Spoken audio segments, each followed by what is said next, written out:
Kalau kita ngomongin soal ekonomi, biasanya yang langsung kepikiran itu utang, pinjaman, bunga, ya kan? Tapi, pernah nggak sih Anda bertanya-tanya, apa ada cara lain buat membangun ekonomi tanpa harus terjebak utang?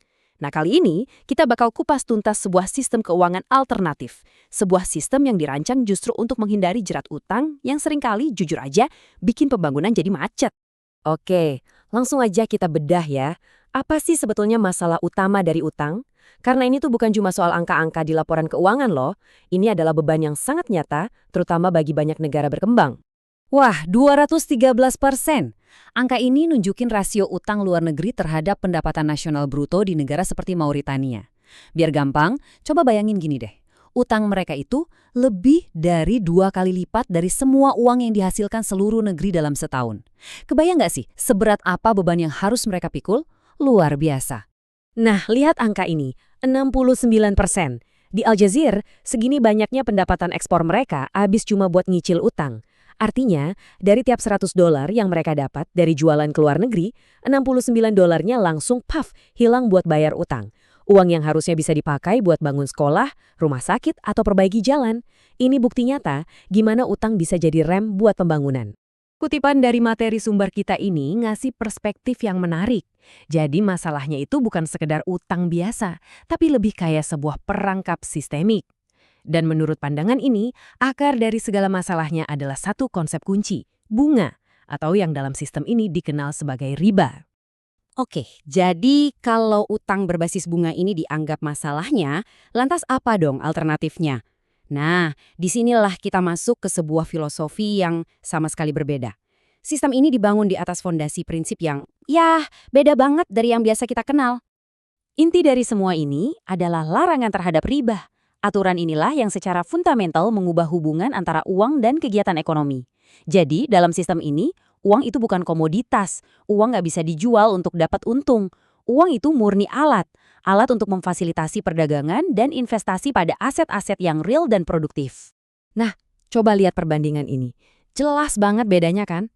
Di satu sisi, sistem konvensional itu berbasis utang.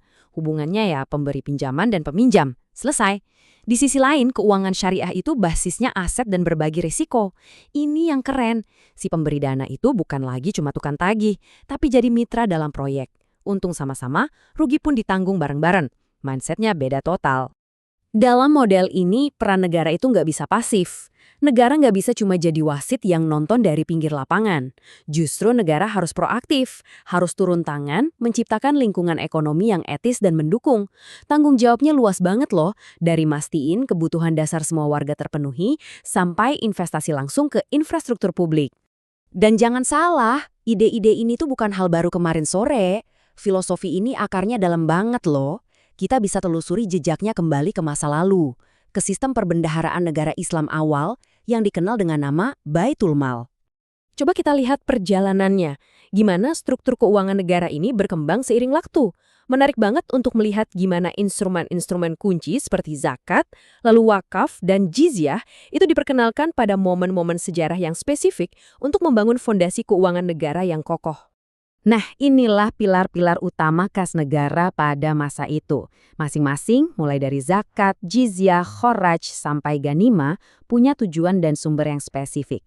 Ini menciptakan sebuah sistem pendapatan yang beragam, jadi negara nggak cuma bergantung pada satu jenis pajak aja. Oke, dari sejarah kita fast forward ke zaman sekarang. Gimana caranya prinsip-prinsip kuno ini diadaptasi menjadi instrumen keuangan yang canggih untuk ekonomi abad ke-21? Yuk kita lihat. Kalau kita bicara pasar modal, di sini ada aturan main yang ketat. Ada semacam pagar etika yang kuat. Ada proses penyaringan untuk memastikan semua industri dan praktik bisnisnya sejalan dengan prinsip inti. Jadi hal-hal seperti perjudian, alkohol, dan tentu saja bisnis yang basisnya bunga, itu semua disingkirkan. Sekarang kita bahas sukuk. Ini sering dibilang mirip obligasi, tapi sebenarnya fundamentalnya beda. Kuncinya di sini, jangan pikirkan sukuk sebagai surat utang. Pikirkan sukuk seolah-olah Anda membeli sebagian kecil dari sebuah proyek nyata. Anda jadi punya sebagian dari gedung itu, jalan tol itu, atau pembangkit listrik itu. Dan karena Anda punya, Anda berhak atas bagi hasil dari operasionalnya. Dan ini salah satu inovasi yang menurut saya cerdas banget, model wakaf linked sukuk. Ini adalah cara brilian untuk menggabungkan filantropi dengan investasi. Jadi, dana donasi dari masyarakat disalurkan untuk membeli sukuk pemerintah. Uangnya dipakai buat bangun aset sosial, kayak sekolah atau rumah sakit. Lalu imbal hasil dari sukuknya didistribusikan lagi ke penerima manfaat. Jadinya siklus kebaikan yang gak putus-putus. Keren kan? Oke, kita udah menjelajahi filosofinya, sejarahnya, sampai ke instrumen modernnya. Sekarang, mari kita tarik benang merahnya. Apa sih poin-poin paling penting yang harus kita ingat? Apa yang membuat jalan ini benar-benar beda secara fundamental? Jadi ada 3 pilar utama yang jadi pembeda. Pertama, semua pembiayaannya harus didukung aset yang nyata, jadi bukan cuma spekulasi di atas kertas. Kedua, berbagi resiko. Untung sama-sama, rugi ditanggung bersama. Ini menciptakan semangat kemitraan. Dan ketiga, fokus pada sosial. Ada mekanisme bawaan seperti zakat dan wakaf yang menjadikan kesejahteraan sosial sebagai prioritas. Jadi ini bukan cuma soal memindahkan uang, tapi tentang membangun sesuatu yang nyata dan bermanfaat bagi banyak orang. Ini membawa kita ke sebuah pertanyaan penutup untuk kita renungkan. Di dunia yang terus-menerus mencari stabilitas setelah mengalami berbagai krisis keuangan, mungkinkah jawabannya tidak selalu ada pada inovasi yang lebih rumit, tapi justru pada prinsip-prinsip yang telah teruji oleh waktu? Apa mungkin sistem dengan akar kuno ini justru memegang kunci untuk masa depan ekonomi yang lebih stabil dan adil?